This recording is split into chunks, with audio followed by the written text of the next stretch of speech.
नमस्कार। जो कहानी मैं आपको आज सुनाने जा रहा हूँ वो एक साधारण लड़के की असाधारण डरावनी अनुभव की है। तो चलिए मैं आपको ले चलता हूँ आत्मा के कब्जे की इस भयानक हकीकत की ओर।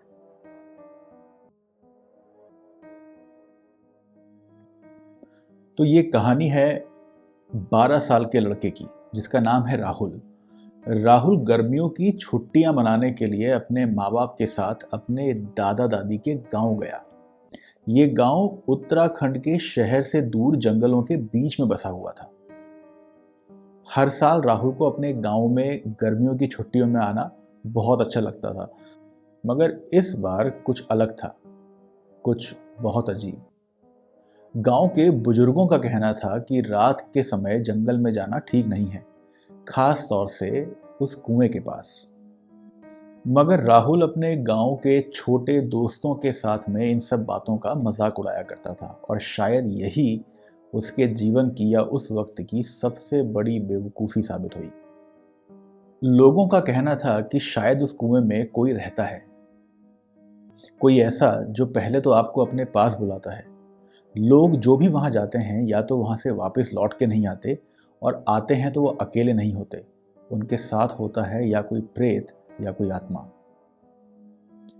राहुल फिर से अपने दोस्तों के साथ इन सारी बातों का मजाक उड़ा रहा था।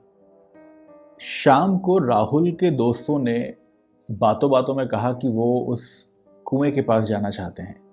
उन्हीं में से एक लड़के ने कहा कि यार, मैंने सुना है कि उस कुएं के पास कुछ अजीब सा है, जो भी वहां जाता है फिर उसके साथ में बुरा होता है।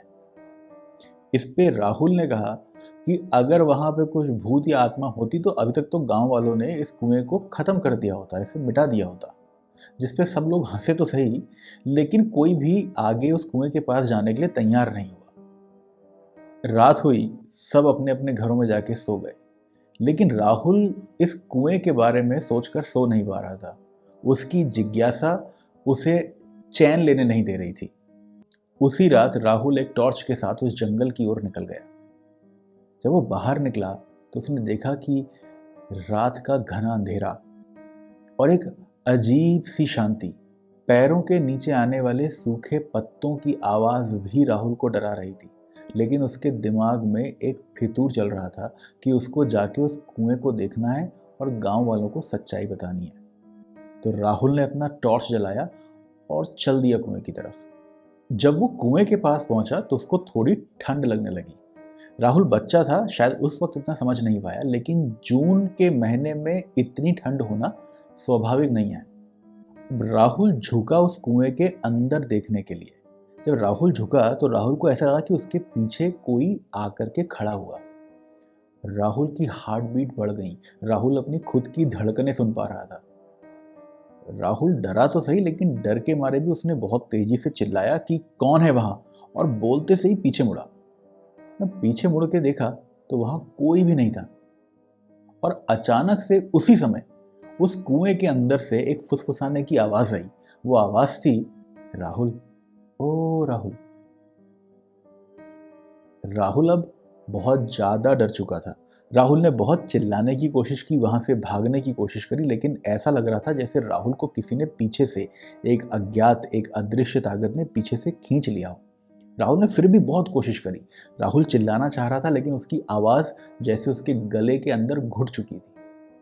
और आखिरी चीज जो राहुल को उस रात की याद है वो ये कि राहुल को लगा कि जैसे कोई बहुत अजीब सी चीज उसके करीब आई और उसके शरीर के अंदर घुस गई। इसके बाद आगे क्या हुआ उस रात राहुल को कुछ भी याद नहीं। अगली सुबह गांव के कुछ लोगों ने राहुल को उस कुएं के पास पड़ा हुआ देखा। राहुल का शरीर सफेद पड़ चुका था, आंखें खुली हुई थी, लेकिन राहुल कुछ एक्टिविटी नहीं कर रहा था। गांव वालों ने फटाफट जाकर के उसके माँ बाप को सब कुछ चीज़ें बताई। माँ बाप, दादा दादी को ये लोग लेकर के उसको अस्पताल लेकर के गए। अस्पताल में डॉक्टर साहब ने बोला कि कुछ दिक्कत की बात नहीं लग रही है, ये सही है, लेकिन शायद किसी चीज़ के शौक या सदमे में है। समय रहते रहते ये अपने आप ठीक हो जाएगा। लेकिन हकीकत कुछ और थी। अब राहुल वो राहुल नहीं था। घर आने के बाद जो बच्चा सबसे ज़्यादा चहकता और हंसता खेलता रहता था, अब वो शांत था, किसी से बात नहीं कर रहा था। कभी कभी वो किसी अनजान व्यक्ति जो दिखता ही नहीं था, ऐसा लगता था कि वो अकेले खुद अपने आप से बातें कर रहा है, और या वो कभी कभी किसी को बस ऐसे ही घूरना शुरू कर देता था। एक रात करीब 3 बजे उसकी माँ ने देखा कि राहुल पलंग पे बैठ करके किसी अजीब ही भाषा में और एक अलग सी आवाज़ में किसी से हंसते हुए बात कर रहा है। तो उसकी माँ ने राहुल को बोला कि राहुल बेटा क्या हुआ। राहुल वहीं बैठे बैठे मुस्कुराया और अपनी माँ से बहुत दबी आवाज़ में बोला कि माँ, अब मैं आपका राहुल नहीं हूँ। ये सब यही नहीं रुका, अगले दिन से चीज़ें और भी भयानक और खतरनाक होती चली गईं। जैसे राहुल के आसपास की चीज़ें खुद अपने आप हिलने लग जाती थी। कभी कभी राहुल के कमरे से किसी और के हंसने की आवाज़ें आती थी। और सबसे अजीब तो ये बात थी कि हमेशा आईने में राहुल का प्रतिबिंब यानी कि मिरर इमेज हंसती हुई दिखती थी। भले सामने खड़ा हुआ राहुल नॉर्मल खड़ा हुआ है, लेकिन मिरर में जो उसकी इमेज दिखती थी वो हमेशा हंसती हुई दिखती थी। राहुल के पेरेंट्स बहुत ज़्यादा डर चुके थे, तो उसके दादा दादी और पेरेंट्स ने मिल करके गांव के एक पुराने तांत्रिक को घर में बुलाया। जब ये तांत्रिक घर के अंदर आए तो उन्होंने राहुल को देखते से ही बोल दिया कि ये बच्चा अब अकेला नहीं है, इसके अंदर एक आत्मा बस चुकी है। बातचीत करने के बाद उन तांत्रिक बाबा ने रात में अपने तंत्र मंत्र की क्रियाएं चालू करी। जब वो तांत्रिक क्रियाएं शुरू कर रहे थे और जैसे ही उन्होंने अग्नि कुंड में आहुति डाली तो राहुल अचानक से छटपटाने लग गया और चिल्लाने लगा जोर जोर से, और चिल्लाते हुए बोल रहा था कि नहीं नहीं नहीं, ये शरीर मेरा है, मुझे इससे बाहर मत निकालना, तुम ये शरीर मुझसे छीन नहीं सकते।